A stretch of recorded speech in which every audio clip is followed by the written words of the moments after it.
to get to where you're going, you got to learn to be uncomfortable. What do you say to people who say the system's against me? That's why I'm in this financial situation that I'm in now. Hashtag I'm getting it back. Hashtag wealth. Hashtag getting money. What money are we talking about? What bags are we flipping? Like, are we either filling them or are we flipping them over and emptying them? Right. Regardless of what's going on, who's in the White House, who's downtown, we have to focus on winning by any means necessary. There's cheating with money. Okay. Y'all think it's just cheating in the bed. Some of y'all cheating at the bank, and y'all tell me I'm working too hard because I'm trying to build something that's going to be sustainable, and I'm not building no hustle. I'm building an enterprise that I can really leave for my kids' to be able to eat off of one day. And that, again, you can't skip no steps to get there, y'all. Right. Welcome back to the Drew Martin Podcast. Today's guest is one of the most influential financial educators in Cleveland. He's a leader in the Black community across the nation.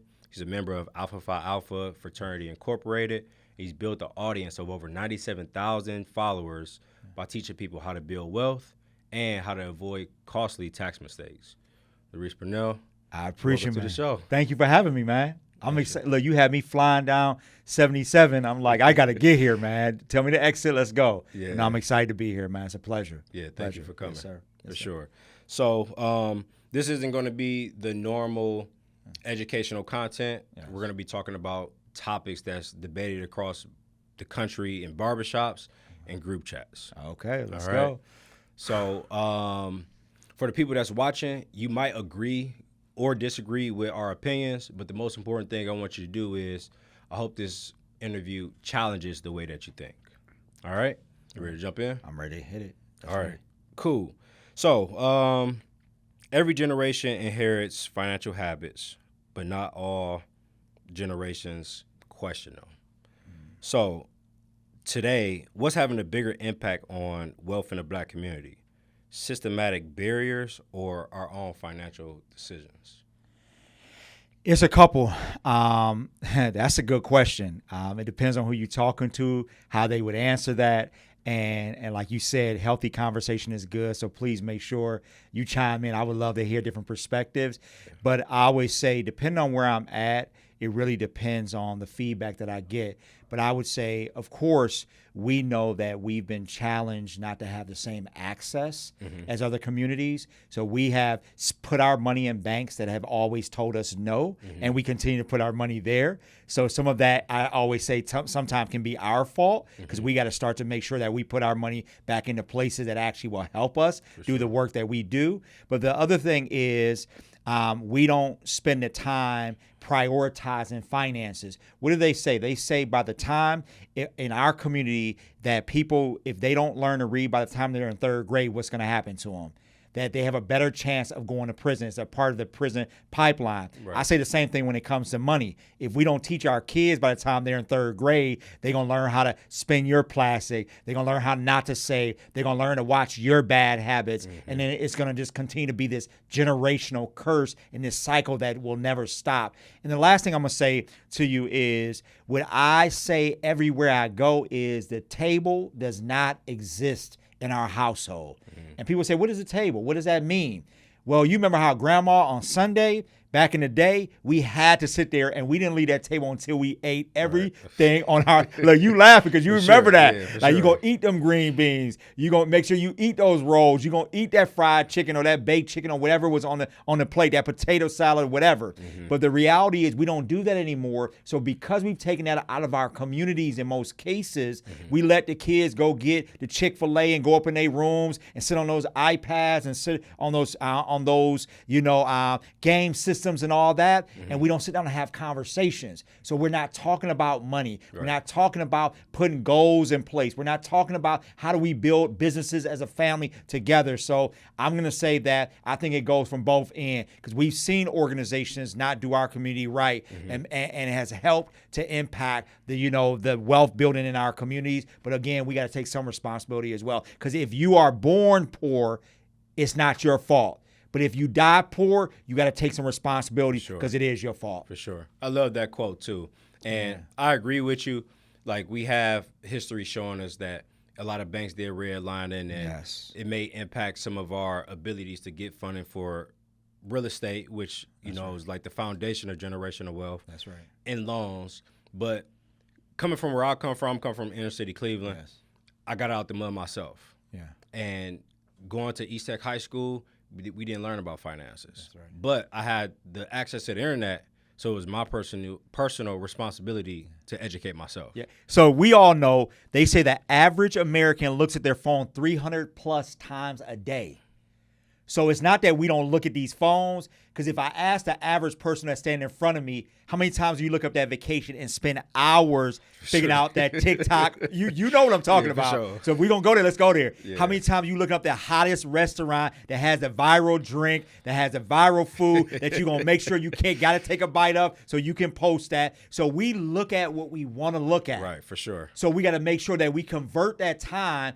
And the thing is, I just was speaking somewhere and I told them, hey, look up your screen time. And people were like, man, I'm on my phone for 12 hours, 14 hours. Then I asked them, well, how much time you looking up money stuff? How much time you looking up wealth stuff? And I grew up in the inner city, 143rd and Kinsman. So again, didn't nobody have no money. So, but the reality is we have something more powerful than our grandparents, prior generations. We have that phone that's powerful. Right. So we have access to information. So we got to take some responsibility as well. Yeah, for sure. That's a lot. Yeah, it's a lot for people to digest. And I think it always goes back to personal accountability. That's right. Regardless of what's going on, who's in the White House, who's downtown, we have to focus on winning by any means necessary. That's right. And we have the tools to equip ourselves in order to make sure that we have those financial habits. That's right. And the reality is in most cases, it's not a money issue. It's a mindset issue. It's a discipline issue. When we want to get in shape, guess what we do? We go to the gym and we work out. And when we want to get that body right, we get it right? So it's the same thing as when it comes to your money. If you want to get your money right, you got to get disciplined and put the steps in place. It's no such thing as skipping steps. Right. I was walking down an escalator in the airport yesterday, and I thought to myself, if I told my son, he was on there, I said, if I want to get to the bottom right now, we're at the top, and I try to get down to that first step, what would happen to me if I jump down right now? I probably will fall on my face. Well, that's what some of you guys are doing when it comes to your money, is you're skipping a lot of steps and you wonder why you're not getting the results. Because if you do that, what you're going to do, fall flat on your face, and we're doing that with our money. So again, you don't have a money issue. We just got to flip these, y'all. I know y'all it sounds cliche. Oh, that's all I hear online. But no, with the 3 words I say, listen, learn, activate. So when y'all listen to this, let's do some activation. Let's not just talk about what you learn, the steps of what you hear on social media. It's time for y'all to challenge yourself to activate and do the work if you really want to create wealth. For sure. So what do you say to people? I was in a TikTok community. We was having a conversation, and I'm holding people accountable. And they say, hey, I don't like your delivery. And then they say, well, it's a racism problem because when they look at my application or my zip code indicates that I'm in an inner city or black community. What do you say to people who say the system's against me, that's why I'm in this financial situation that I'm in now? No, and let me say this. You just said you grew up in the inner city, right? You told me you went to East Tech.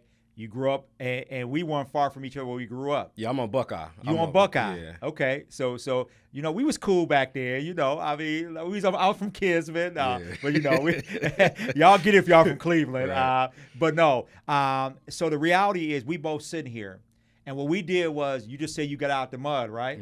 You did the work in order to do that. You didn't let your zip code dictate.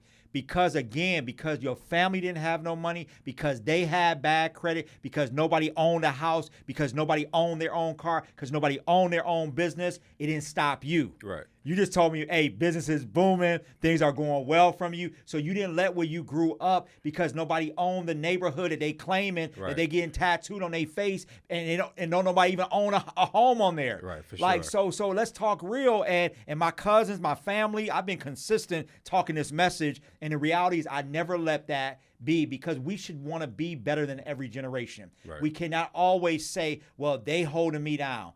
This organization is whole, because there's options. And if y'all listen to me, we got the largest black owned and operated credit union right there on 93rd and Union. called Faith Community United Credit Union. And in most rooms, I ask people if they ever heard of it, and they say, well, I'm trying to build wealth. I'm trying to go and bank with who I can bank with that looks like me. But you don't even know the place in your own zip code, in your own area. So again, what work are you doing to change that? Yeah. So we can't keep talking about it. Hashtag I'm getting it back. Hashtag wealth. Hashtag getting money. What money are we talking about? What bags are we flipping? Like, are we either filling them or are we flipping them over and emptying them? Right. So we got to take some accountability. And that's this constant theme I want y'all to hear: accountability. Because there's resources out here for us. We just got to know how to get to them. Absolutely. I'm glad you like that, man. Look. I'm glad that you like that. Yeah. Every generation blames the one before it for its problems that they facing. At what age does blaming your parents, school, or government become unacceptable? So I feel like when you're a teenager, it is, and to all my parents out there listening, you got to take some responsibility of not getting your kids prepared, because you can't be selective, because you spent the time, and I'm not knocking none of my sports kids.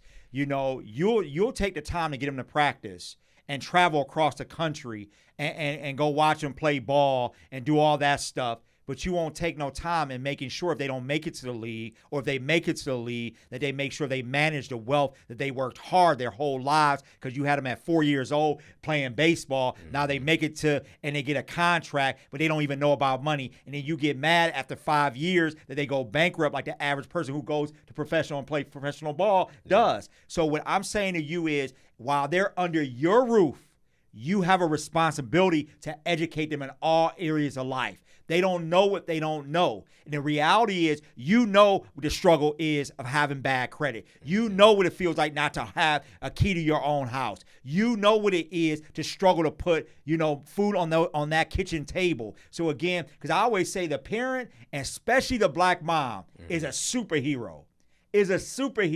How does she raise 4 kids by herself in the inner city, have to work 2 jobs, catch 5 buses to get there, make sure she's at every school activity, make sure her kids eat when she don't eat, make sure they have clothes when she don't have clothes? Come on, y'all. But again, she has to take that he or she has to take the responsibility while they're under the roof. Once they leave the roof, the reality is, if you go to college, just like you reading that science book, take the responsibility to read that wealth book. So we got to pick and choose. Again, we watching hours of YouTube. For sure. People getting billions of views off of you, and you following them, and they making money, and you ain't watched one thing to help you make money. Right, for sure. Like, we got to make it make sense, y'all. Yeah. We choose what we want to download into our brain. We are, it's like we choose how we spend our money. It's like we are wants-based individuals. For sure. We want the things that other people have. We want what looks good. So I always say we driving foreigns, but we fake it. We dressing and trying to impress people that don't even like us. Don't even like us. To get a like that, if you get sick, you're going to find out who following you is really your friend. So again, what we valuing here? And so for me, I would just say to all you guys, parents out there listening, take that accountability to help your kids build wealth. You, as young people, you're never too young. The worst saying I say gets said is, oh, I'm too young. I hear young people say, well, I'm only 16. Why am I learning about credit? I'm only 16. Why am I learning to save? Because the habits you do now, how you start today is how you're going to finish. Right. If I put those habits in you now, then guess what? Then you're going to have those habits when you turn 30, 40. The more money you make, it becomes a part of life. Yeah. And the habits are the most important thing. Oh, yeah. What do you say? 21 days to create a habit, 90 days to create a lifestyle. And I'll say this, and for all y'all out there listening, if the first 21 days going to that gym is very hard, but in 90 days, it becomes a part, it truly does become a part of your lifestyle. Yeah. Your eating habits, 21 days, oh man, I really want that cheeseburger from you know where. But if I go ahead and eat that healthy food, 90 days, it becomes a habit. It's just like your money, man. Yeah. And y'all got to stop being impulse buyers, man. The reality is we got to have things that appreciate and not depreciate, things that add value and leave true legacies for our family. We have to own something. Because one thing I always say as a Christian man, God ain't making no more land. Right. So we better buy assets. He's not making no more. You ain't going to see another, earth right next to earth. And you're going to be able to skip over there and you're going to build a bridge over there. It's not happening, y'all. Yeah. So again, what we waiting on? Yeah. I think that a lot of people, they rather show their wealth. Ooh. So real estate, yeah, you can show the house that you live in. You know what I'm saying? But I can show the Rolex even easier, or the Mercedes, or the designer shoes. So right. people rather show what they have than actually have something that is an asset and is building that long-term wealth. But the power, when I met my wife, and she know, I'll say it from here because she talks about it when we go out and speak as a couple. The power is knowing that you can. Right. That's the real power. Right, that's the real flex. And when she used to sit in the car with me, we would pull up. We're traveling the country. We're in certain cities.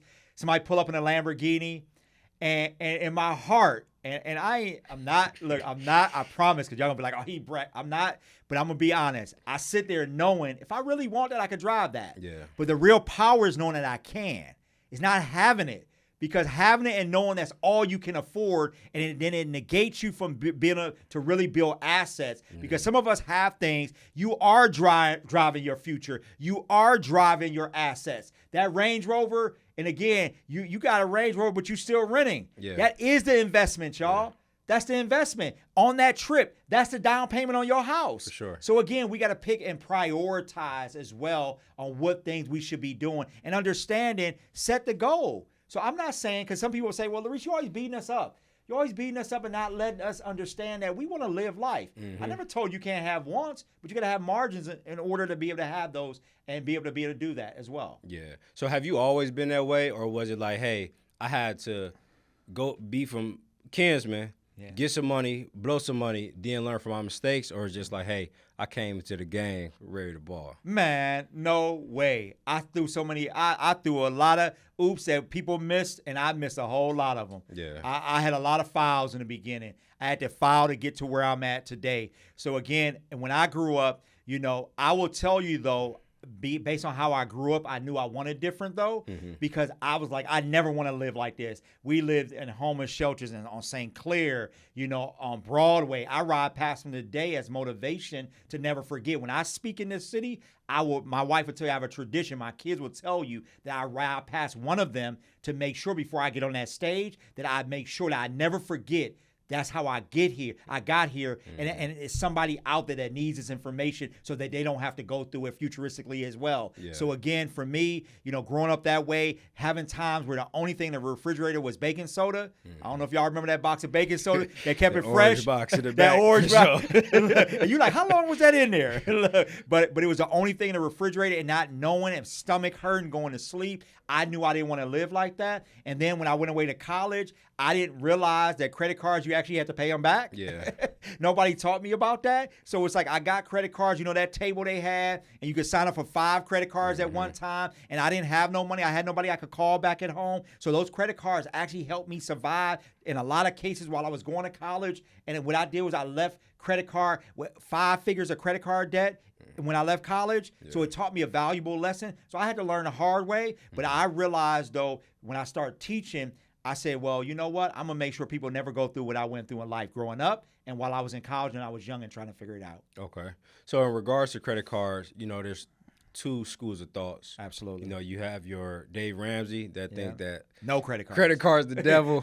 No credit cards. Yeah. And then you have other people that say, hey, use them as a tool to leverage in order to get to where you want to go. Yes. What's your philosophy? My philosophy is use them to leverage where you're going. Okay. But also, I will say that I would say on the Dave Ramsey side, if you don't know, you know yourself. So stop listening to these videos and you know yourself and you have no discipline.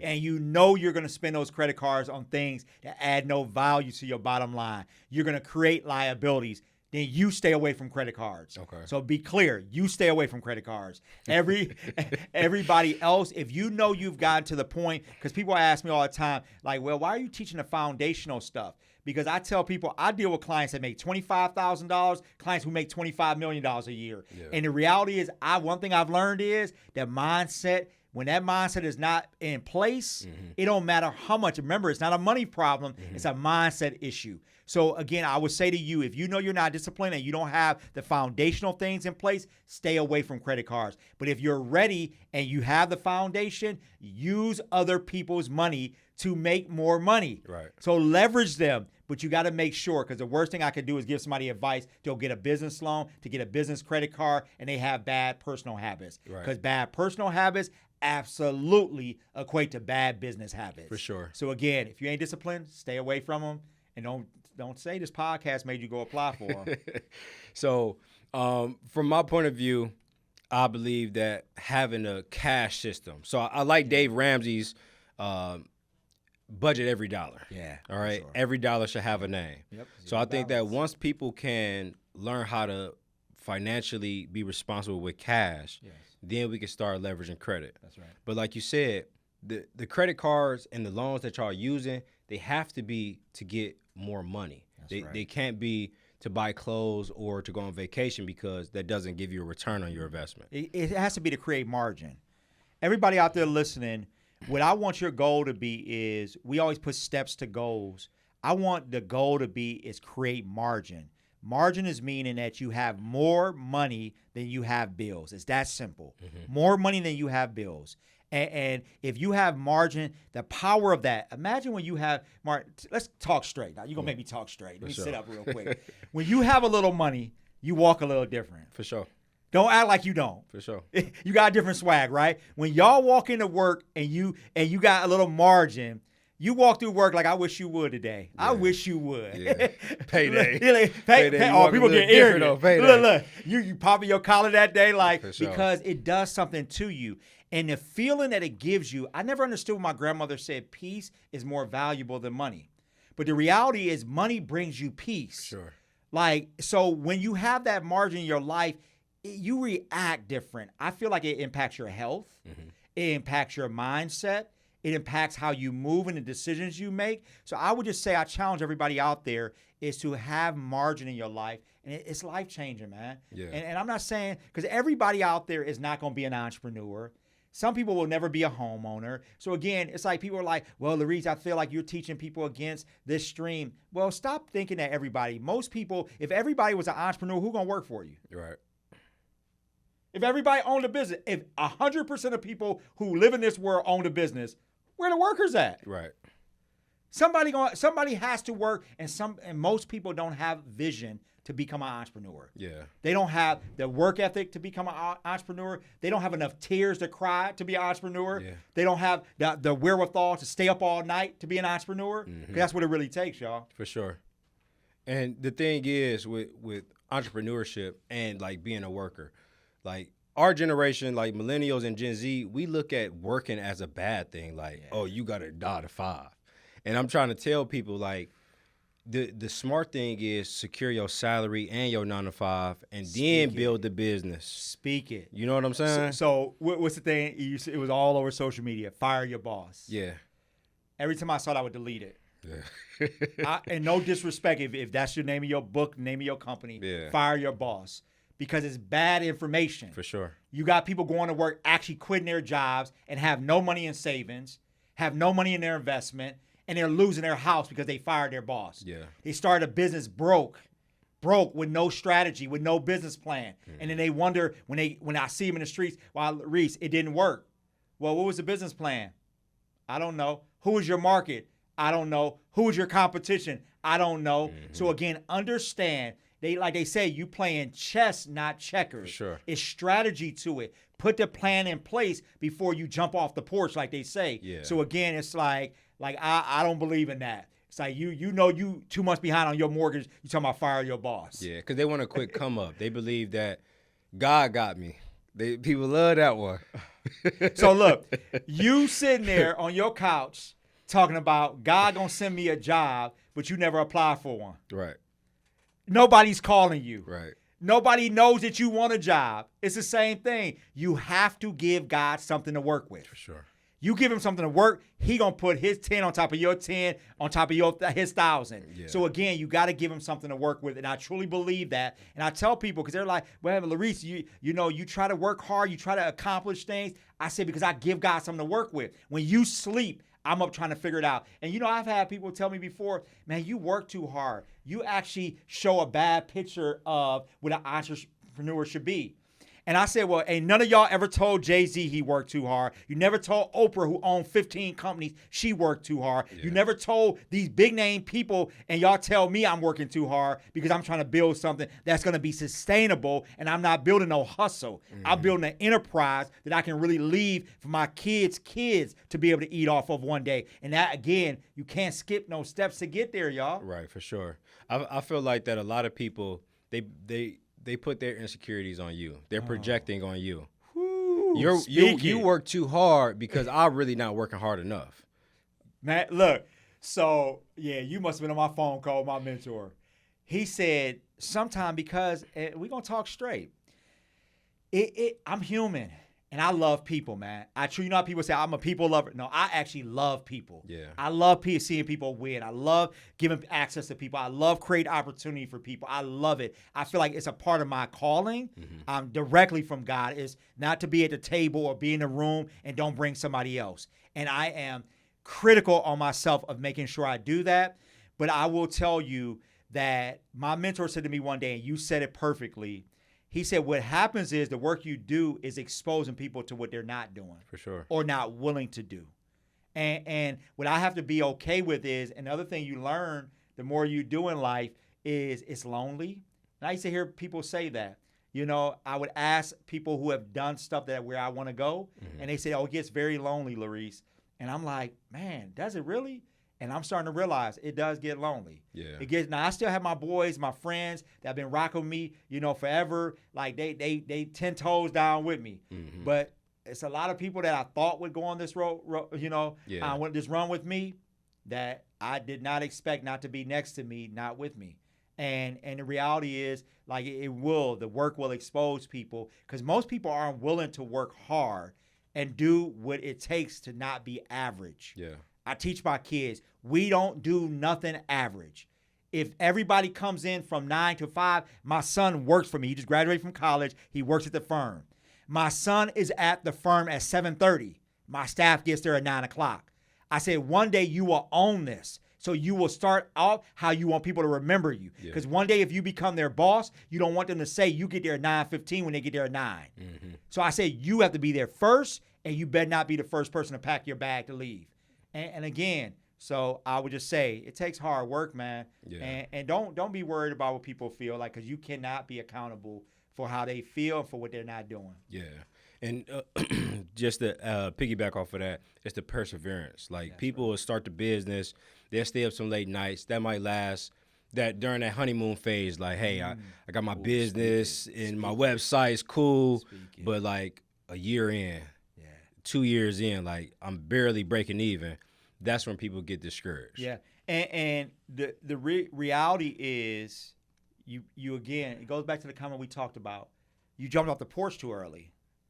Some of us, and we set ourselves up for happy grand opening, happy grand closing. Mm-hmm. When we started the day we opened and cut the ribbon, we set ourselves up to fail because we went on there with no plan. Again, I'm not going to leave this podcast right now and drive to Dallas, Texas without what? Directions. Yeah. Because if I do that, what's going to happen to me? I'm going to get lost. Yeah.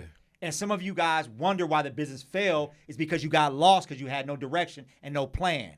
And if you have no plan, then how your employees got a plan? How your family members know how to support you if you don't have a plan? So again, I'm just going to say to everybody is set the plan up, have the structure in place so that you can elevate and you have a better chance. That's no guarantee still. Right. That's no guarantee, but you give yourself a better fighting chance. And I'm going to say that that's something I tend to see with a lot of businesses when we're out here is when I walk in, I can almost tell. I feel like God has given me a really good discernment of people.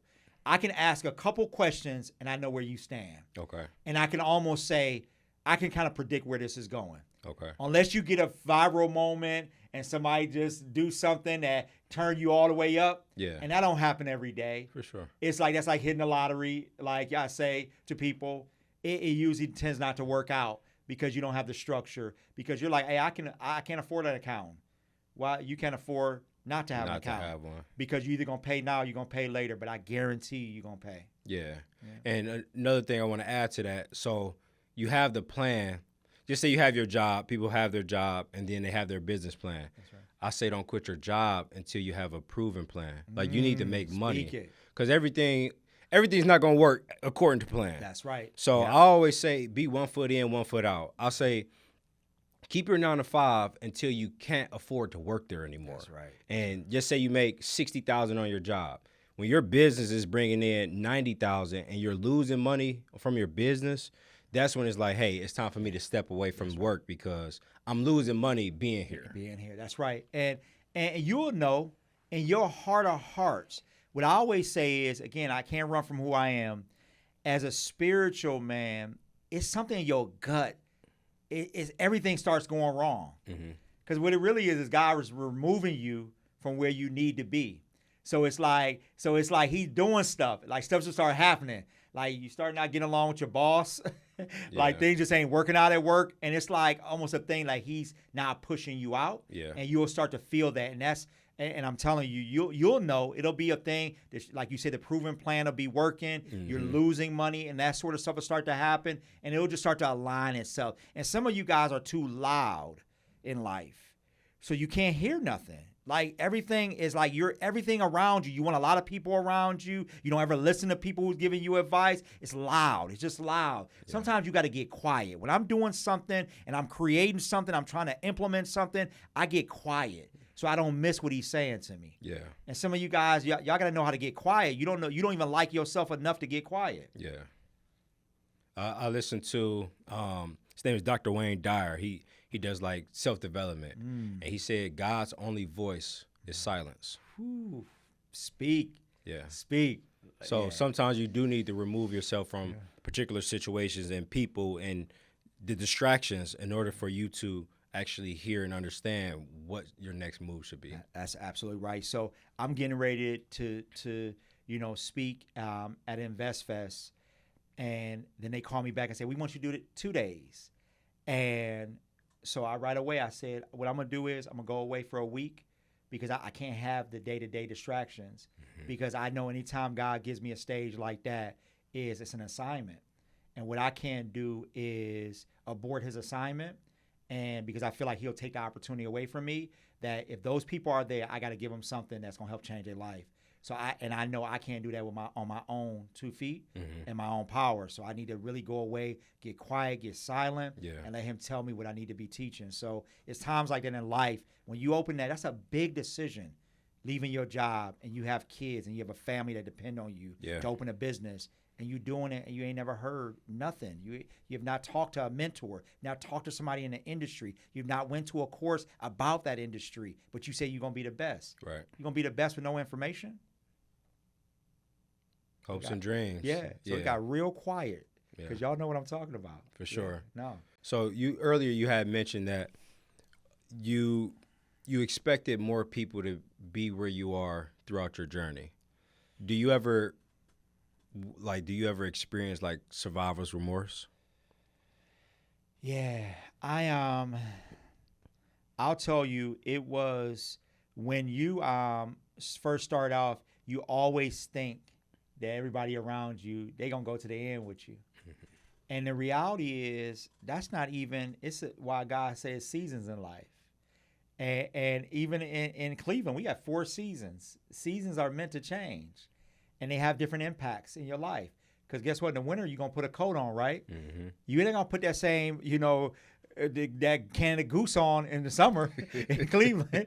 You'll be in the middle of the road sleep because you overheated. So in different seasons in life, you need different, people to be there because either it's a book I read, Watch Them Grow or Watch Them Go.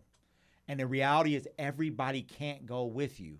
And then the other thing I'll say to that point as well is my mentor taught me about buckets as well. Because some people will go with you and they'll stay with you from the beginning to the end of your career because you understood buckets. And meaning that some people will be in the spiritual, they'll be in the finance, they'll be in the relational, they'll be in the business bucket. Some people will meet all four. Mm-hmm. But at some point in your life, some of them will only be in maybe one out of the four.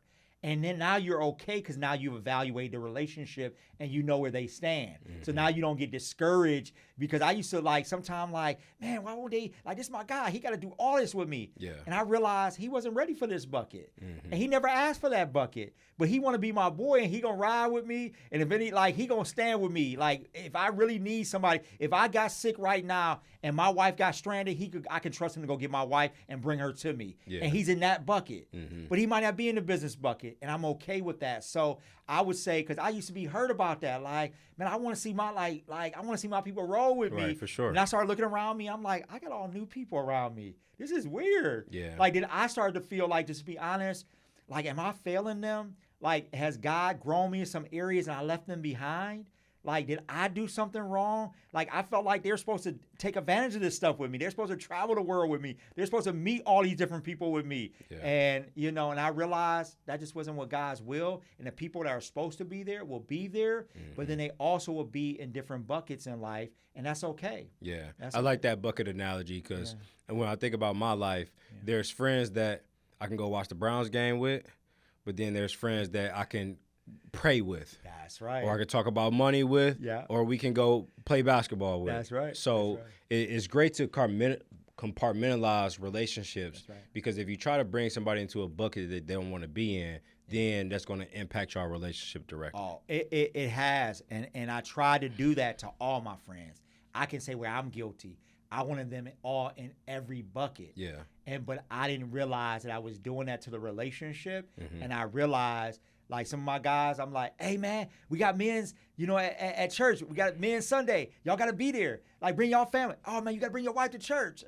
I'm beating it over their head, and I'm realizing, hey, nah. Or we do a Friday call, a prayer call. Mm-hmm. Been doing it for 4 years with men from all over the country, and we get on there and we pray. Every, Friday's a different guy who takes, where they speak about a subject, and then we all pray together, and then we get off. 15 minutes, we're done. Yeah. And I try to invite my boys, and I realized, only 2 out of the 8 of my guys actually get on there, and they get on there sparingly. Mm-hmm. I got one guy, he rock with it, but the rest of them, and I realized, but they still my guys. Yeah. But that's just not their lane in my life, and that's okay. I got some other friends, like you said, that when I need prayer, I call them. Yeah. So again, I would say, if they want it, they gotta take some energy to want it with you too. Mm-hmm. Because sometimes we want more for people than they want for themselves. They have to it's a great book by Stedman Graham that called Identity Leadership, and it has a test in there that you can evaluate your self-awareness. Mm-hmm. And the reality is, again, if they don't know who they are, you can't want something that they're not even aware that they can possess. Right. And so that's what I had to realize as well. Yeah.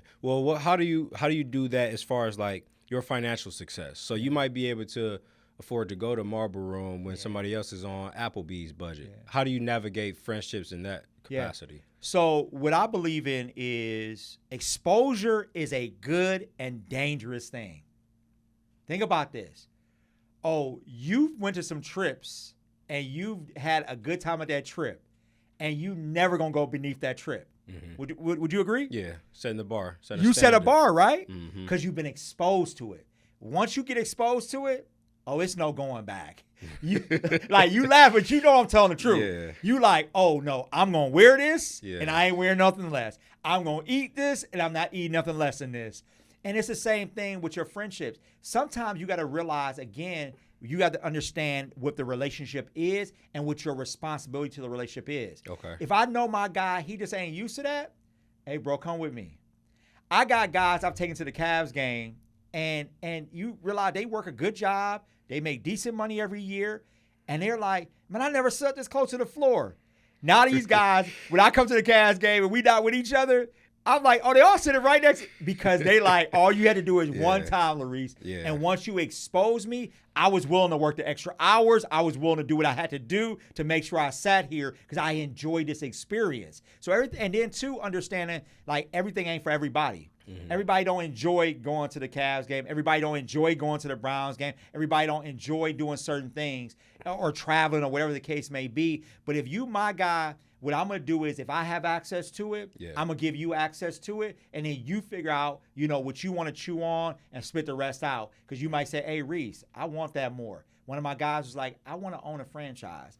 Reese, I've been around you. Like, can you connect me with somebody? Now he owns a franchise in the South right now. He bought a franchise. I helped network, get him to the right people. Yeah. Now he just didn't know the steps of it. So again, just expose the people around you, and then they have to then do their due diligence to go to the next level. Okay. So they got the down on the floor, no more Loudville. Oh, look. It's so funny. They so arrogant now, and they know they're going to be listening to this. It's like, I'm like, hey, now they ask me, like, hey, Reese, where the tickets at? now, I got 2 younger kids. My daughter, who knows she don't like a lick of sports, when we go to the game now, she like, Dad, where we sit? Because she want to clarify because she been exposed. Yeah, for sure. She been exposed. Yeah. So, yeah. Yeah. So another thing that you mentioned was the importance of networking. Yes. You being a connector and helping people get to where they want to go. If I'm new to the business industry and I want to get in particular circles, what's some advice that you can give somebody that's never networked before? Yeah. And again, these are cliche sayings, but they're real though. And this is coming from my heart. You have to get uncomfortable.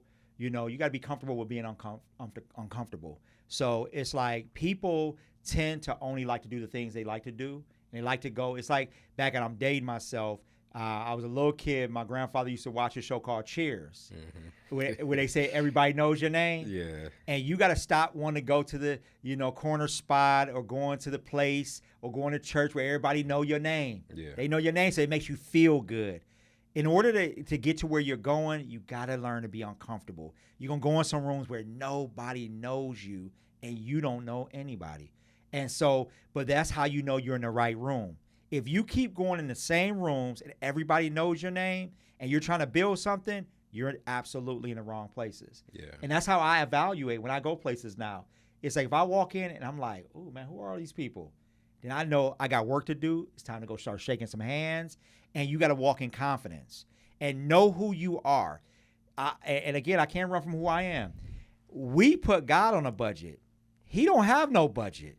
He puts you in a room so you're capable of doing what everybody else in that room is doing. Always remember that. Yeah. So I walk around and I act like I own the biggest company in the world. Yeah. Hey, how you doing? My name is Larese Purnell. Hey, what's your name? Who do you work for? So I asked them before they asked me. So some of you are uncomfortable because you feel like you've not gotten to where you are in life, so you don't want nobody asking you certain questions. Then what you do is just turn it on them. Mm-hmm. So I walk in the room, hey, how you doing? Hey, who do you work for?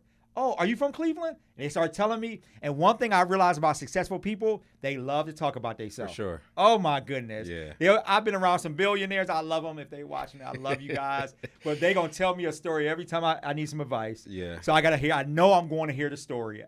Tell me the stories.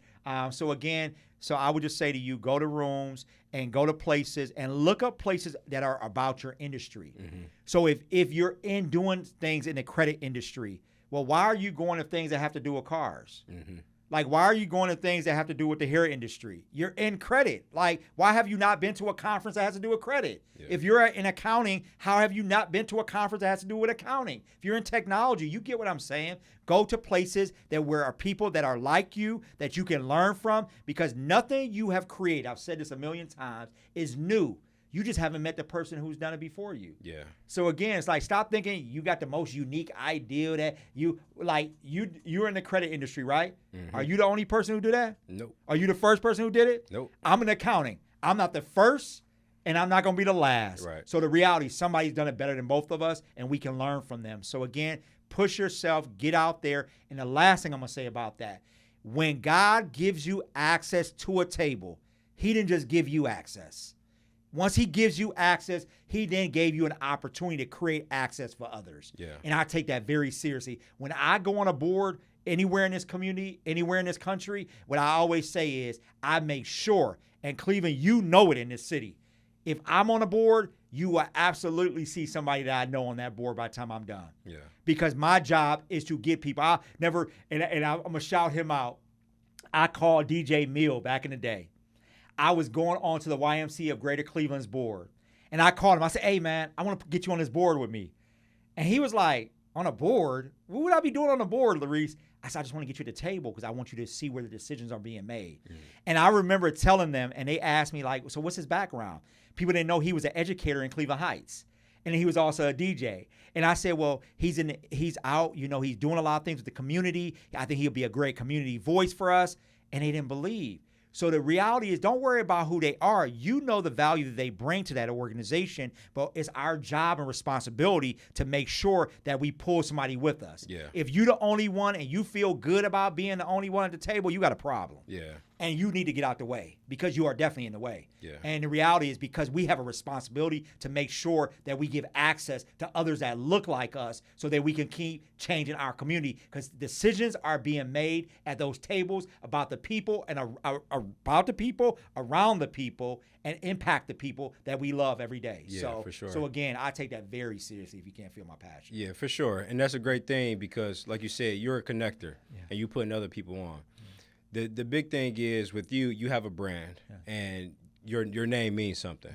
So how do you go about evaluating or I know where you're going. Putting people on, like who deserves to be put on, or how can I trust them and put my stamp of approval behind them? All right, why you got to do this, right?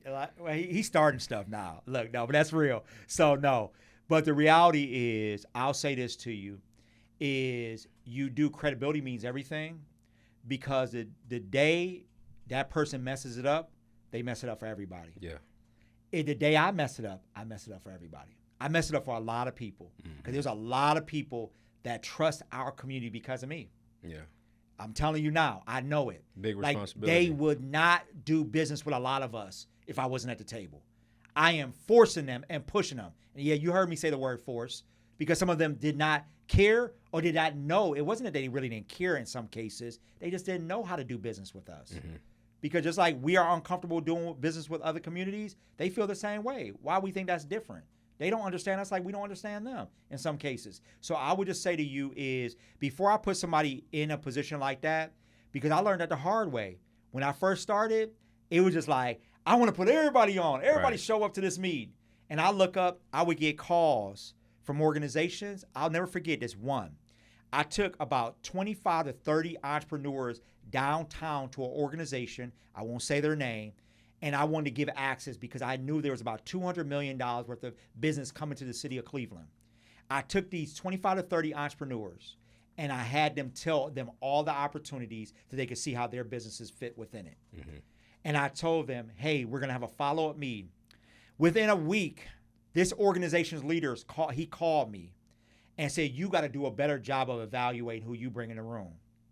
He said, I had about 7 to 10 of them call and reach out to me directly because they wanted to backdoor and figure out how they could be the person that we use.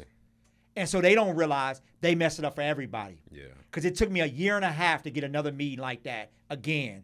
So they don't realize they blocked what it was for everybody. I didn't bring it just for you. I brought it for everybody. So that was a lesson to me. Be careful. Just because they got a brand, because they got a name, because you think they doing something, don't mean they have good character, don't mean they have good integrity, and don't mean that they even care about other people. So I evaluate that. So I'll tell you, one of the couple evaluators that I have is, do you want to see somebody else win? Okay. And understand when I ask you that is I'm gonna hold you accountable to that. So don't just say it because you just want access to the opportunity. I'm gonna say, who you helping? And if you ain't helping nobody, you're not serious about it. And believe it'll be the last time I invite you to anything that I have access to. So again, I'm really big on that. And so again, it's just making sure that you ask the right questions, evaluate, are they gonna stick to it? Are they gonna show up? Because their work impacts the people that come behind them. Yeah. Or they could shut doors. Yeah. So you're the trailblazer for a lot of people and organizations, not just here in Cleveland, but across the country. Yeah. So when it comes to understanding your brand, is there somebody that you look to say, hey, you've paved the way for me and I want to do the same thing for somebody else? Yeah. So I got to shout out. I got, it's 3 men in this city that like are a true blessing to me. I have 12 advisors that are on my board of advisors for my company. So again, be careful following people who don't like to follow others. Mm-hmm. So if you follow a person that says they're a leader and they don't follow nobody, be very careful because they don't like accountability. They don't like direction. They think they know it all. And I, for sure, every day I'm learning something new. Yeah. So again, I have those advisors that are very impactful to my business and have helped me and my partner since the beginning. But these three men, David Reynolds, who is I call him a kingmaker.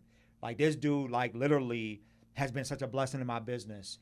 Ted Ginn Sr., Coach Ginn, impactful. I can call him at 2 o'clock in the morning. I don't care what's going down. If Coach is around, Coach will pull up if I need him.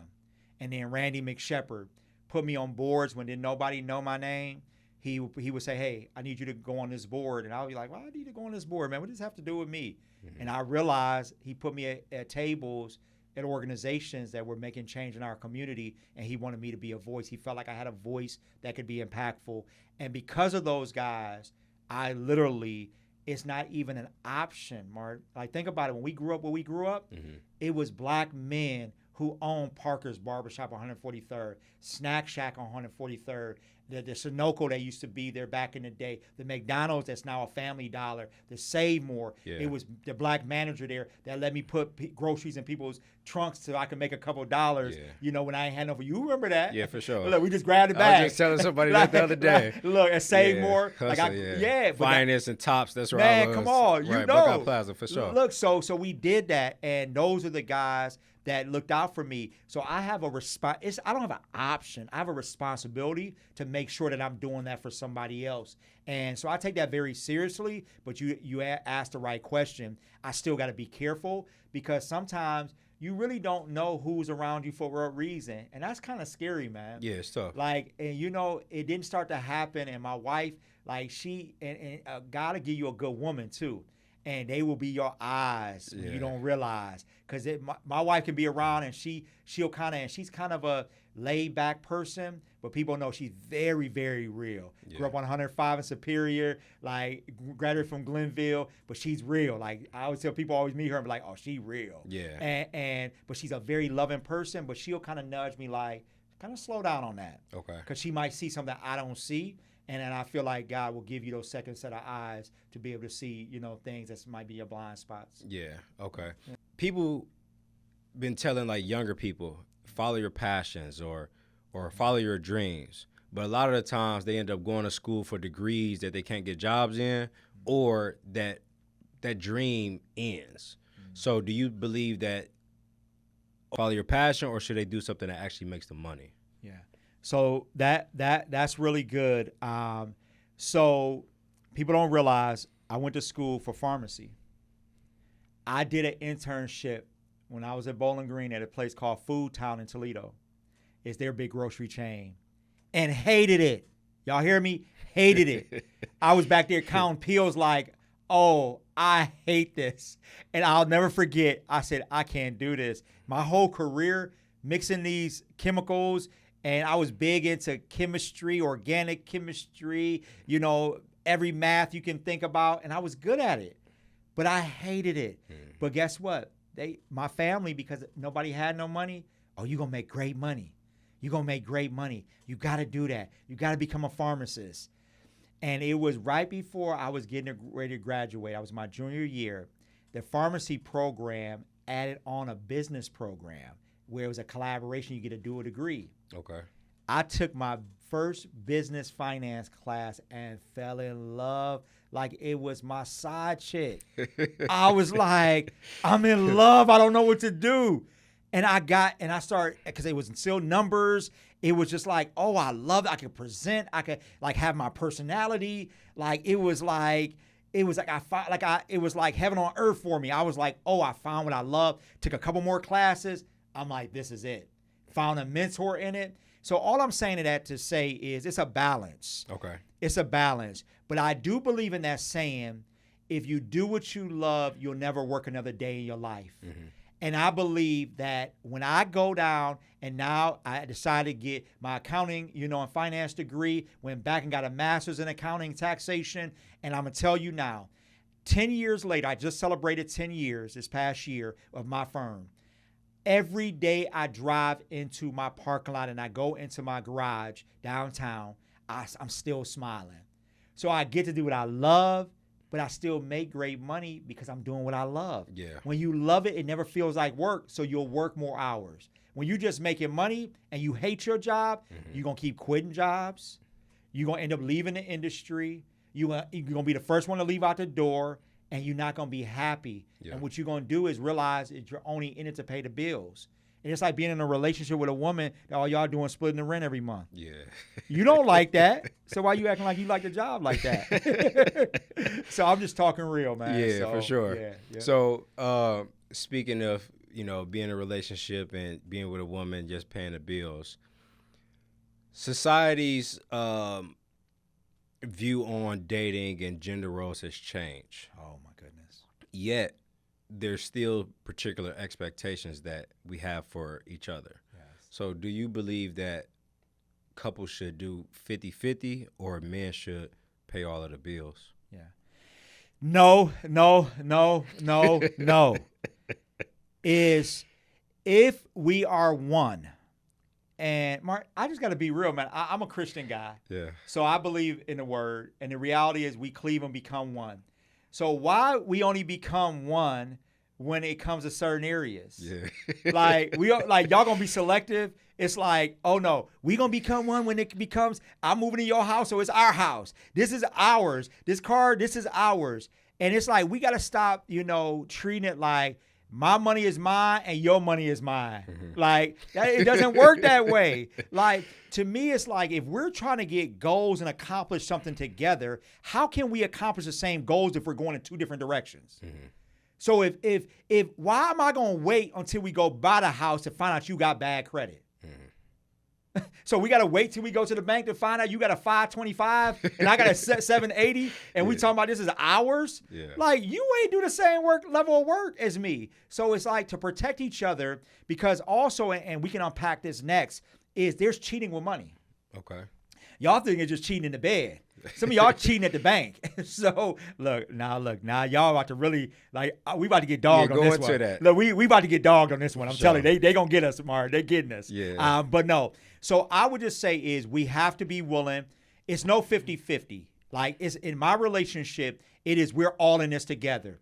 We looking at each other's credit. If I get a credit card, I'm like, hey, we both need to be on this because this is going to get her to the point she needs to get to. We're going to make sure we do that. If she's going after this business, we're going to do the business together, because two minds are always better than one. 100% of nothing is nothing. 50% of a whole lot is a whole lot. So we in this together to the end. So at the end of the day, we put money in the bank. So we're going to save together. We're going to invest together. We're going to build. Like my wife and I, because of that, we don't argue about money. And she is going to watch this, and I'm going to tell you, she going to drop a real comment on there, and she going to tell you, sometimes we laugh at each other. We like, man, we never argue about money. So it's like, if that's a number one thing outside of communication that you get divorced for, well, why don't you fix that? Yeah. It's that easy. If you know that you might get divorced about that, why would you let that be the thing that's going to get you divorced? Yeah.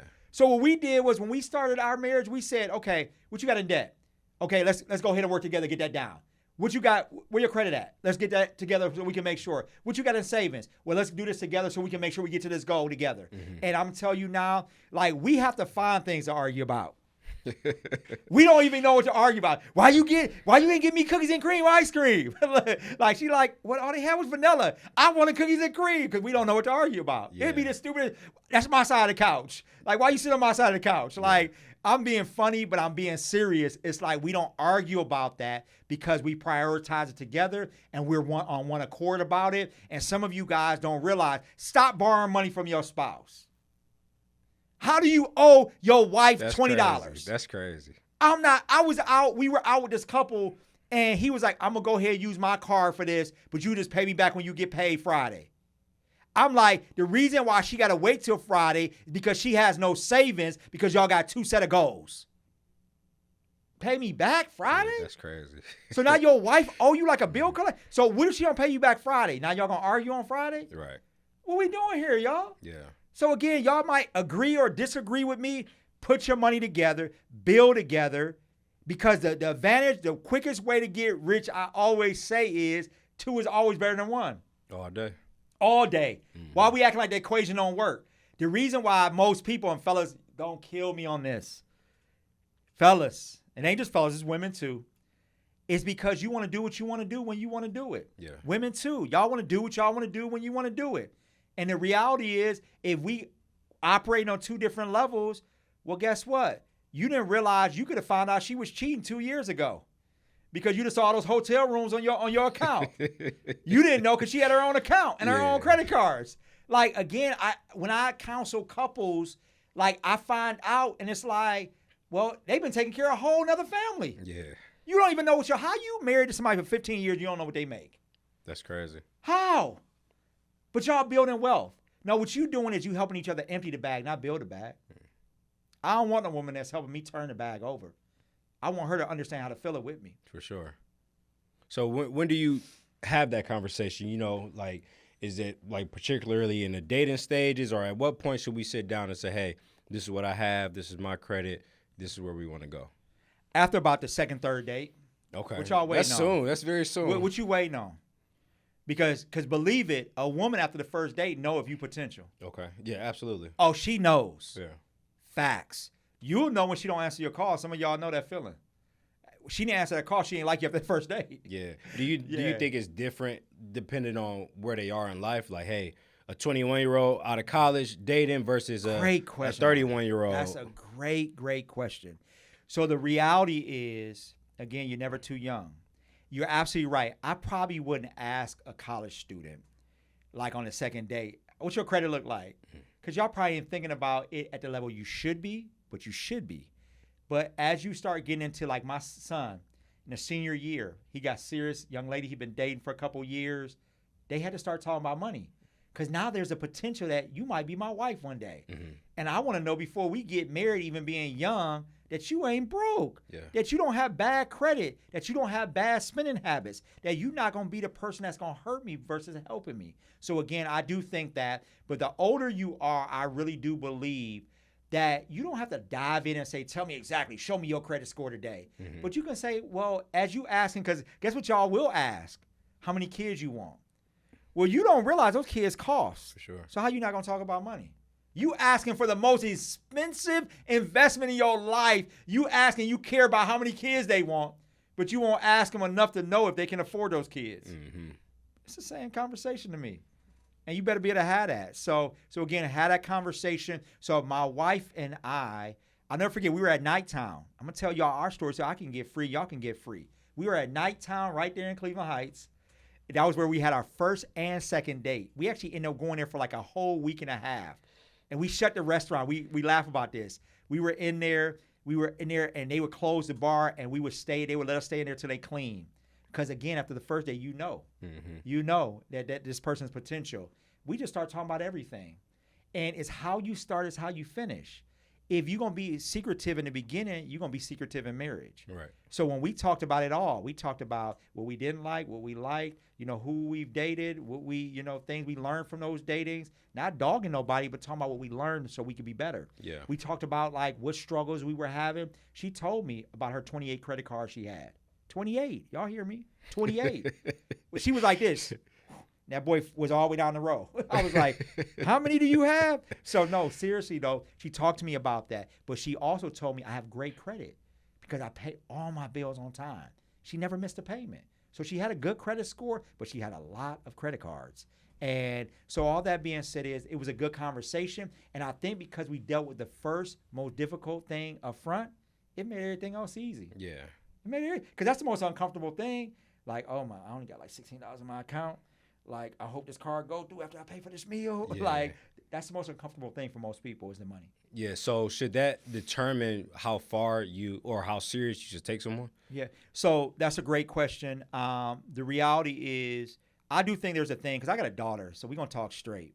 I got a son, but my daughter, like, it's like a lot of y'all be dating potential, and they've been potential for 15 years. Yeah. When is it going to become reality? I don't need my daughter's boyfriend talking about the business he going to open. He's been saying it for the last 10 years. Mm-hmm. Like, my daughter ain't going to eat like that. You're not going to take care of my grandkids like that. Like, so I've taught them is like Like if you're young, you are dating potential because you potential just like they potential. Right. It's like you bringing the same thing they bring to the table. But at some point, like you gotta want more. You don't have to have more. Like we know who the breadwinner is in my family. It's clear. But my wife, she wants something. She goes to work and she works hard every day. She adds to the bottom line. So again, somebody gonna always, some of you, your wife gonna make more than you, but at the end of the day, you willing to put the work in. So as long as you got a partner that's willing to grind with you and get it with you, like me and my wife will look at each other like we in grind season right now. Yeah. Like we want to do that. Hey, we give each other that eye because we're both entrepreneurs. Mm-hmm. She like, babe, I'm gonna get it in this week, the next 2 weeks. I'm gonna be booked. Like, so I can't do nothing extra with you, but we know what the goal is. And that's the kind of partner you want that's willing to go all in with you. Yeah. And so if they got that kind of energy, like the reality is somebody always gonna have more. That's just real. You're not gonna have you're not gonna have $1,015 in your account and they gonna have $1,015. They might have 300 and you have 1,000. Yeah. The reality is, but now what you gonna do to keep moving? You got to ask the questions and know where they're trying to go. What do you say to the people that say, you ain't a real man if you go 50-50 with your wife or your girlfriend? Oh man, stop it. That's what I'm gonna say. Stop it. Like, stop letting this social media. Like, that's the only thing I can't stand about social media. Social media, first of all, was built for you to actually build wealth. It was built to push your business. It's never built for all this other stuff that we got going on. And the reality is, like, so don't listen to everything just because you saw it on social media. You are not a chump. You ain't, a punk because you doing 50-50. What you doing is you setting yourself up. You shouldn't be doing 50-50. I just made that clear. You guys should be putting your money together and building together. It's like I'm not going half on a house note with my wife. I'm not doing it. I'm not waiting until her payday to pay the other half of the mortgage. Yeah. Like, oh, you don't get paid till the 17th, I get paid on the 5th. I got to wait till the 17th to pay the whole mortgage. No. No. I'm going to pay the mortgage, and then when her money hit on the 17th, it's in that account, and we're going to keep living. Yeah. And then the thing about it, what a lot of y'all scared to do that is because, especially women, it's security and it's fear because they don't want to be treated like a child. Like, just because I'm talking about to you ladies, you make more money than your guy, you don't want to put all your money in because you scared he going to spend your money. So, again, I thought it was y'all money. I thought it was y'all. Is it y'all or is you? Yeah. What we doing here? So, the reality is both ways. Like, I don't treat my wife like no child. I'm not asking her, well, I see you spent $77 at Starbucks. Oh, I see you was at Zara today, you spent $200. Because what we do is because we understand our money together, she know what the goals are. We pay ourselves first. We invest and we save before we do anything else. So I ain't got to have a question about what she spent. We already saved. Yeah. See, y'all don't talk about it. So that's the main problem. So there's no trust. If you're going to trust, we got to trust each other to make sure that we stick with each other. We got to trust in our money. We got to trust in our spiritual aspects. We got to trust holistically. Some of y'all only trusting in some areas and wonder why you don't last because you didn't have full trust. You had partial trust. So then that's why you have a partial relationship. Yeah. You got to trust the process and trust the plan too. Yeah. Speak it. Yeah. Yes, sir. So with younger men or men that say, hey, I'm not in a position to pay the whole mortgage, do you recommend them to just stay focused on their grind and build their wealth before they start looking for a wife? Or if she come along during the process, then we just link up and get this done? Yeah. So I'm going to say this because your timing is not God's timing. Like, you don't know. Like, you really don't know. Like, if we all just knew, like, on February 15th of 2027, I'm going to find my wife. Like, everybody would plan for it. You don't know his plan. So the reality is I feel like you make things happen organic. Like, if you just a hot mess, though, and like y'all know what I'm talking about when I say a hot mess. Like, you out here spending money you don't have. You in debt out your wazoo. Like, you literally, catching a bus because you can't afford a car because you going on trips you can't afford. And you just spending money just crazy and you don't have your stuff in order. Like, you probably shouldn't be focused on nobody else. Okay. Now, I will say, it's like that's where that self-awareness. Yeah. You got to be self-aware to know that you about to destroy somebody's life. Yeah. Like you destroying yours. So why are you going to bring somebody into the equation and hope that they're going to help fix you? You got to fix you first. Like, that's not that person's responsibility to fix you first. So I would just say, when, like, you too far gone right now. So kind of get through that stuff first and then bring somebody else in the equation. But then in the case where you just a hard worker, you going to work every day, you trying to get someplace, like it ain't happening as fast because maybe you need more salary or you need to cut back on some expenses or whatever, then if it happens, it happens. I said the quickest way to building wealth is having two. Right. So if you paying $1,000, she paying $1,000. Now you came together. She make 50, you make 50, you make 100,000 now, and now you only have $1,000 mortgage instead of 2,000. That $1,000 now pays for the cars, pays for the gas, pays for the insurance. Yeah. So again, you there quicker than you thought. Yeah. So again, but I just think that if you know you a hot mess, stay away, and that goes both ways, he or she. Yeah, I agree with you. I feel like a lot of people are looking for someone to come save them. Oof. So if I make 50 and I can find somebody to make 150, then you can save me and I can keep my 50, do what I want, and live off your 150. Yeah, that's not fair. Again, it becomes one. And in my house, and I'll tell you guys, we share, and it's life-changing, y'all. If nothing else, to all y'all out here who disagree with me, that feel like the teachings, y'all should have 3 accounts. The account one, y'all save together. One is y'all bill account. One is y'all own account. And then y'all send the money. So then now y'all got all these overdraft fees because somebody keep forgetting to send the money. And ain't nobody putting into the savings because I decided to buy this dress or go on this vacation with my friends. So now you ain't doing your half. So now we arguing about saving. Then when an emergency comes in the house y'all live in together, nobody has no money. Because y'all on 2 different pages. The roof gonna go bad. The HVAC gonna go bad. The car, something gonna happen to it. But y'all not on the same accord, so ain't nobody gonna be ready for nothing. Yeah. Okay. Y'all done made me mad now. No, that's good. That passion coming out. Yes, sir. More women are becoming the primary breadwinners, forcing couples to redefine what marriage look like. Should a man ever be a stay-at-home husband if his wife is a higher earner? I think that's to each his own. I do believe in this environment, and it's relative. Like I have a client, she makes a couple $1 million a year. She's a CEO. I'm here in town, and she makes a couple $1 million a year. Well, it's all how you set your life up. It's all on your budget. She can afford for her husband to stay home. He makes 1/10 of what she makes. And they've considered that because they have young kids and they want to grow their family. Will he stay home and take care of the kids? Well, I mean, making $2 million a year, I think he can afford to stay home. I just think he can. So I think that if you make $50,000 a year and your expenses are $75,000, probably can't afford to stay home. But I do believe in this environment, in this world with just cost inflation and just the cost of doing business today and the cost of living. I just think that it really calls for a 2 household income in most cases. And if you're trying to get to the goal, and some of you might be like, I disagree with that, Larese. Well, you disagree because you don't want to go to work. So stop disagreeing with me. Yeah, and probably the person that's going to disagree in the comments is the one who want to stay home. Yeah, for sure. So all that being said is, I do believe too it's a quicker way to the goal. So the plan might be, because of the way we set up, that $50,000 a year, because she makes 150, he makes 50. That $50,000 a year, if we want to get to $500,000 or $1 million, you work for the next 10 years versus working for the next 30 and get us to that money to set us up for the future. That's our retirement. For sure. So all your money goes into the retirement. Then in 10 years, you can still enjoy our kids in junior high and high school and all that sort of stuff. So again, it's just putting a plan down and saying the goals. A lot of you guys out there have no goals and you have no plans, so you don't even know how to set it up and you don't know what you need. Yeah. So that's why you telling people to stay home. And then you realize at some point, we really can afford for you to stay home because you never knew the goal. Yeah. What about the men who tie their masculinity to being providers?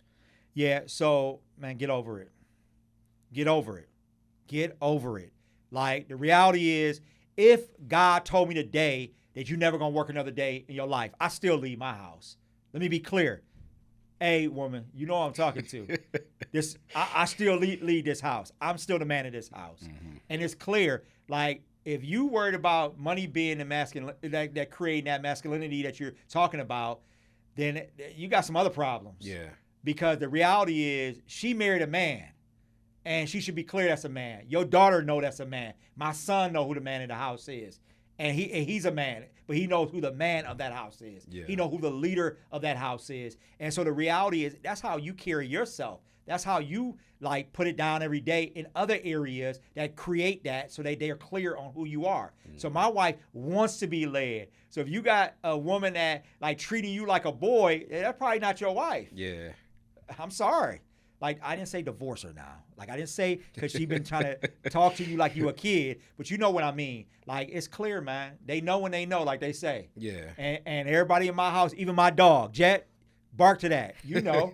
So everybody know who the man of the house is. Yeah. And that's clear. I see that with a lot of relationships, there's a power dynamic. Yeah. You know, especially if the woman's a high earner. So she feels like, well, if I'm contributing 50-50 in this household, I have half or even more the authority than you. Yeah. And I feel like a lot of, especially young people or young couples, they son their husbands. And their husbands are okay with that because they're used to being led by a woman in their house, whether their father wasn't around or their mother was just a voice in the house. So with everything as far as like that power dynamic that's going on, in the event that it does go to a divorce, should women pay men alimony? I'm going to be straight with you. I think that just like you're entitled to it, he's entitled to it. Because the reality is, if he stayed home and that was a choice y'all made together because y'all supposed to make it together, the reality is he negated his ability to earn. He negated his ability to save. He negated his ability to have investment accounts or to build assets without you. So why should he not? Because women, y'all, the first thing y'all say is, well, I stayed home and took care of his kids. Well, he stayed home and took care of the kids. What's the difference? Yeah. So we can't get selective amnesia because it's male, female. We get selective when it's beneficial to us. Absolutely. Let's keep it all the way real, y'all. Y'all know I'm talking straight. Absolutely. Like, it's like when it works for you, it works for you. So stop dogging these guys because they're going. Now, if you're just going after a woman's money because you just doing it to do it, and women, you just going after a guy because you ultimately just went to them because you knew they were making some money and you could get some money. Yeah. And you had no, anticipation of having a long-term relationship. You went into it with a wrong heart. You are not deserving of it. Yeah. But to you who you dedicate your whole life to this relationship, and why should you walk away with nothing? Like, y'all, she went to work every day because you stayed home with those kids. Mm-hmm. He went to work every day or vice versa, and she stayed home with those kids. So they're deserving just like you're deserving of that. Yeah, it should be gender neutral. Neutral, for sure. Child support is one of the most emotional and controversial topics in America. If a man is paying child support, should he still feel obligated to help out financially in other ways? Absolutely. Absolutely. Because in most cases, and some of the brothers out there going to be mad at me, but the reality is, I'm sorry. My kid is 9 years old. I'm giving a scenario because my kids are grown. They're 9 years old, and I give mama some money every month for you. Mama is probably not telling 9-year-old that I'm using that money to pay bills or I'm using that money to take care of you. So 9-year-old goes over dad's house, and 9-year-old needs some shoes. Or 9-year-old want to go to Cedar Point and have a good time with dad. So should you not still be a dad because you're giving some money? Like, that's not what the relationship is based on. So because you're helping on that side of it, the reality is you still want to be a father. Like, you still should be building a relationship. Everything is not about money, but stuff costs money. Mm-hmm. So the reality is, when I had to do shared parenting with my kids, I never thought about that. Wasn't a second question to me. It's like, my kids with me, like, I wasn't about to say, well, you only going to eat McDonald's and I'm going to Outback tonight because mama, she got to buy you Outback when you were her because she getting money for you. No, because they will never experience the relationship and what you, and they remember, they'll never forget that presence. And I always say, sometimes we talk about presence, not presence. They'll never forget those memories they made with you. And it's like, I'm not going to sit there and penny pitch and figure out, like, okay, well, I gave her $70, so that means I only can spend 10 on you. But now, of course, when it comes to budget, now you might be paying out and you can't afford it. Mm-hmm. So that's a difference, though. Now you got to have a real conversation, like, hey, y'all, and you got to talk real to your kids. Yeah. Like, dad just can't afford it. Like, I'm helping mom out. And you got to then educate them what you doing. Yeah. Because they'll never forget that. Like, well, dad made $2,000 and mom getting $1,000, y'all. So when y'all come to dad just trying to make it. Like, I'm going to do the best I can, but y'all, I really don't got it. Why don't we have those real conversations? Yeah. They don't forget those. Because why we get excited every time a 3-year-old can rap a whole Drake song and we think they can't remember us talking about a money conversation. We applaud it. That go viral. Yeah. Oh, my gosh, Drake in my car. I saw he was in some kid's car, Yeah, bought him a that. Cadillac truck or something. That kid will never forget that. Well, they'll never forget that conversation, a real conversation, because kids one day become adults, and they don't forget conversations like that. And they will actually value you and show my dad got character and integrity. Yeah. So what do you say to the men who are dealing with a woman who takes a child support and she doesn't spend it directly on the child's needs? And the kid says, hey, I want to go to Cedar Point. Can you send me money for Cedar Point? Or I need new cleats for football practice. What do you say to people in that situation? I'm buying the cleats. I'm buying the tickets to Cedar Point. I'm not sending them no money that is going to add to what she going to spend it all. Because at that point, but the reality is the courts have to handle that. Because it's really nothing. What can you do about it? Like, what can you do that you sending her $4,000 a month and she getting her hair done? She got a new purse, a new bag every month.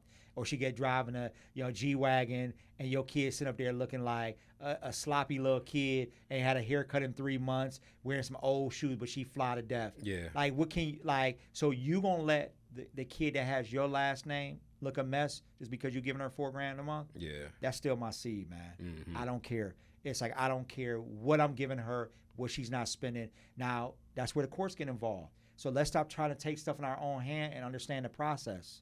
And that's what you pay a lawyer for. Hey, we need to go back and talk because this is what she's doing. This is documentation. I'm spending all this money on my kid because she's not spending no money on my kid. I got to pay for my kid's dental because she ain't taking him to get his teeth fixed, and I'm paying her for that. And let the courts deal with that. That's the only role you have. Because what you going to do? Go tell her and make her spend the money? Yeah. How you want her to? Can't do it. Yeah. So we could talk. That's unrealistic talk. So just put the steps in place. But I ain't no way in the heck my kid gonna be out here looking crazy, and I'm living life with a new woman and a new set of kids. I'm not doing it. Graduation and prom season just passed, but we're seeing Black Prom go viral every year. Yes. People are spending $5,000, $10,000, $20,000 on Black Prom, and unfortunately, there's a scenario where a young man was flashing a lot of money for his prom, and he also he was killed later on that night, and the family did a GoFundMe. So, in your opinion, where does the irresponsibility come in for families that's spending thousands of dollars on prom but not having life insurance for their kids, themselves, or any other people in their family? It's ignorant. Y'all gonna get mad at me right now and say, Larese, like, you would do it for your kid. No, I wouldn't. Both my kids went to prom, and I could afford to do that. I could afford to have a 50-inch screen behind them with their baby pictures on there and had a whole drive up. Didn't do none of it. Because I knew in 2 months, both of my kids were going to college. What was I investing in? Their future or their now? We keep investing in now. What looks good, and we ain't good. We look, well, we shining. Rolly, like, it's certain things I just won't wear. I've never owned a Rolex. And I'm not knocking if you own a Rolex. I'm not wearing an AP. I'm not wearing a car in my hand. I'm not doing it. And people be like, well, again, it's the power of knowing you can. Right. And no, I'm not knocking you because there's people who make a lot of money. And again, I'm not talking to the people because some of y'all going to be in the comments where like, oh, this person do this. Well, I'm not talking about the person who has margin. I'm not talking about a DJ Khaled. Somebody was in my DM and said, well, DJ Khaled be flat. But guess what? This man going out and doing engagements, making a couple $1 million in one night. Yeah. He got margin. I'm talking to the person who going to spend everything. Your watch is more valuable than your savings account. If what you got on today is more valuable than what you got in your account, you got a problem. And I'm on here to challenge you. I'm not on here to be your best friend and let you hear what's on social media that make you feel good, but you're not good. The reality is we doing these proms and these send-offs, and then you sending your kid, and the next year, your kid ain't went to college because they trying to find themselves. Yeah. Put that money into helping them find themselves. For sure. That could actually, $20,000 could pay for a trade. That will now make them instant millionaires. So what we doing here, y'all? Yeah. So it's priorities because you trying to get a viral. What money did you make off that viral moment? That's what they want. And a part of it is they're also trying to compete with other adults. Yeah. And so my thing is, last I checked is they not paying your mortgage. They're not paying to open that business. They're not a part of your family legacy. So what you competing for? Like the saying always says, it's like the only competition is yourself. One thing I told my wife, so my wife is in the industry, right? In the hair industry. She's been a hot hairstylist in the industry for a couple decades in this city. Clientele still booming, shop booming, doing her thing. And you all know that industry is known for, them being fly. They're going to have the bags. They're going to have the look. They're going to do certain things. But the reality is it's about margin, everybody. It's like, I'm not saying that you can't have things you like. Mm-hmm. In life, we are. Unfortunately, we're more of consumers than we are owners. Yeah. But the reality is, I told her when I married her, I'll never forget it, something I told you on dates when we talk about talking real. I told her, I don't compete with nobody. Don't ever show me somebody got a bigger house. Don't ever show me somebody has a better car. Don't ever. If she will comment on this and tell you, I said that to her. I don't compete. I don't care what somebody else has because I want to celebrate people. When I start having where I got to compete and I start getting envious, for like, sure. Oh man, they got a bigger house than me. I got to get a bigger house now.